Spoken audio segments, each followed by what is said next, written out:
lagi di podcast kita yang santai tapi tetap ada isinya loh. Yoi, kali ini kita akan ngobrolin hal-hal yang ada di kehidupan kita yang nggak kita sadarin.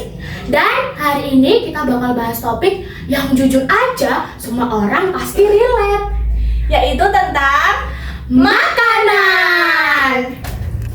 Tapi bukan sekedar makanan, kita bakal bahas gimana sih makanan bisa nunjukin budaya kita. dan gimana makanan bisa nyatuin berbagai budaya, bukan cuma di lidah, tetapi juga ada maknanya. Nah, biar obrolannya makin seru, Kita juga bakal ngobrol bareng teman-teman kita nih. Biar nggak asing, kenalan dulu kali ya, mulai dari kita. hai, aku Nadindra Ananda Putri sebagai host. Hai, aku Ali Ramadhani sebagai host. Hai, aku Imratul Afifah sebagai narasumber. Hai, aku Adisha Zela. Hai, aku Revan Bezira. Saya Rafael Ezra. Oke, langsung aja ya. Menurut kalian, makanan itu bisa nggak sih nunjukin suatu identitas daerah? Bisa banget sih, kayak dari rasa dan bumbunya aja udah beda tiap daerah. Ya, apalagi makanan khas pasti langsung gak inget sama daerah asalnya. Nah, salah satu contohnya kan rendang ya. Menurut kalian, kenapa rendang bisa jadi simbol identitas Minangkabau? Soalnya proses masaknya lama dan penuh makna sih, gak sekadar masak biasa. Ya, aku juga pernah dengar kalau tiap bahan di rendang itu ada filosofinya. Emang filosofisnya kayak gimana sih? Ada yang tahu lebih detail? Kalau nggak salah ya, setiap bahan itu ada filosofinya. Contohnya, daging yang melambangkan pemimpin dan santan yang melambangkan masyarakat. Iya, terus bumbu-bumbunya itu kayak simbol kebersamaan. Jadi nggak cuma masakan, tapi juga ada nilai sosialnya. Berarti rendang itu bukan cuma makanan ya, kayak ada gambaran kehidupan masyarakatnya. Ya, makanya jadi identitas banget sih, soalnya nggak semua makanan punya makna sedalam itu. Tapi jujur ya, awalnya aku makan rendang cuma mikir enak, ternyata dalam juga ya. Nah, kalau dari kalian, biasanya kalau makan tuh kepikiran nggak sih soal asal atau budayanya, atau ya udah yang penting enak gitu? Kalau aku sih kepikiran ya, apalagi kalau makanan khas daerah. Soalnya dari situ kita bisa tahu asal-usulnya juga. Iya, kayak misalnya makan makanan tertentu langsung keinget daerahnya. Jadi, bukan cuma soal rasa, tapi ada identitasnya juga. Kalau cowok mending jujur aja deh. Tim yang penting enak dulu nggak sih? Jujur iya, awalnya pasti mikirnya enak dulu sih. Iya, kayak kalau lapar makan aja, nggak kepikiran sejauh itu sih. Berarti jarang mikirin maknanya ya? Jarang sih, tapi bukan nggak peduli ya, tapi nggak kepikiran aja. Iya, tapi kalau udah dikasih tahu atau dengar ceritanya, jadi lebih ngerti sih. Contohnya kayak rendang ya, awalnya cuma enak, tapi ternyata ada juga makna di balik itu.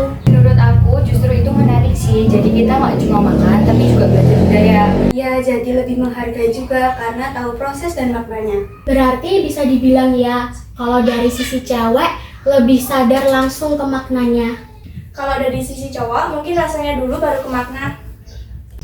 Iya, tapi ujung-ujungnya tetap sama sih, makanan itu ada hubungannya sama budaya. Jadi sekarang nggak cuma bilang enak, tapi juga oh ini khas dari daerah ini. Ya, kita jadi lebih ngerti juga sih, nggak asal makan aja. Dan jadi lebih menghargai juga karena tahu asal-usulnya. Berarti dari situ aja kita bisa langsung lihat ya. Kalau makanan itu nggak cuma punya rasa, tapi punya makna dan identitasnya. Selain makanan yang punya identitas kuat kayak gitu, Ada juga makanan yang justru terbentuk dari pencampuran budaya, kayak akulturasi gitu. Contohnya makanan Tionghoa Indonesia. Mie ayam ya, itu kan sebenarnya ada pengaruh dari budaya Tionghoa. Iya, tapi udah disesuaikan sama lidah Indonesia, jadi rasanya beda dari yang aslinya. Makanya malah jadi ciri khas di Indonesia juga, walaupun awalnya dari daerah lain. Menurut aku itu menarik sih, karena dari situ kelihatan kalau budaya bisa saling nyatu tanpa harus hilang identitasnya. berarti bisa dibilang ya kalau makanan itu nggak murni dari satu budaya aja. Tapi bisa berkembang sesuai tempat dan kebiasaan masyarakatnya. Iya, juga menyesuaikan sama bahan yang ada sih, sama selera orang-orang di daerah itu. Dan kadang justru yang udah diubah itu malah lebih dikenal dibanding yang aslinya. Berarti akulturasi itu bukan merusak budaya ya? Tapi malah bikin budaya itu berkembang. Berarti dari makanan aja kita bisa bisa kenal budaya lain ya.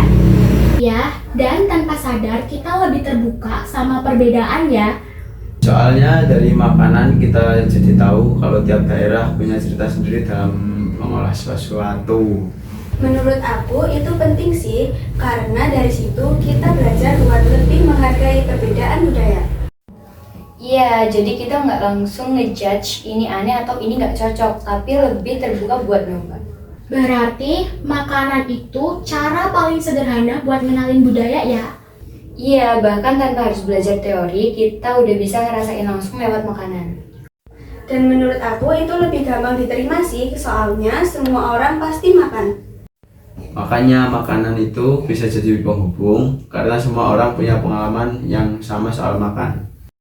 Iya, jadi dari hal sederhana itu bisa bikin orang lebih ngerti satu sama lain.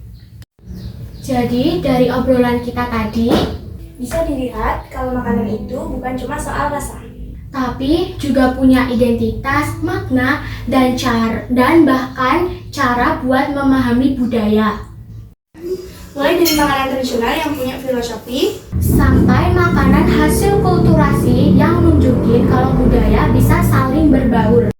dan dari situ kita juga bisa belajar buat lebih terbuka dan saling menghargai. Jadi dari obrolan kita hari ini, kita bisa tahu kalau makanan itu bukan cuman soal rasa atau kenyang. Tapi juga punya nilai cerita, identitas, bahkan nilai budaya yang di dalamnya.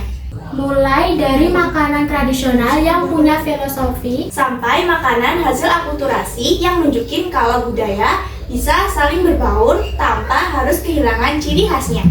Dan dari situ juga kita jadi lebih ngerti kalau perbedaan itu bukan buat dibandingin. Tapi justru bisa saling melengkapi. karena lewat hal sederhana kayak makanan. Kita bisa belajar banyak hal tentang budaya, kebiasaan, bahkan cara pandang suatu masyarakat.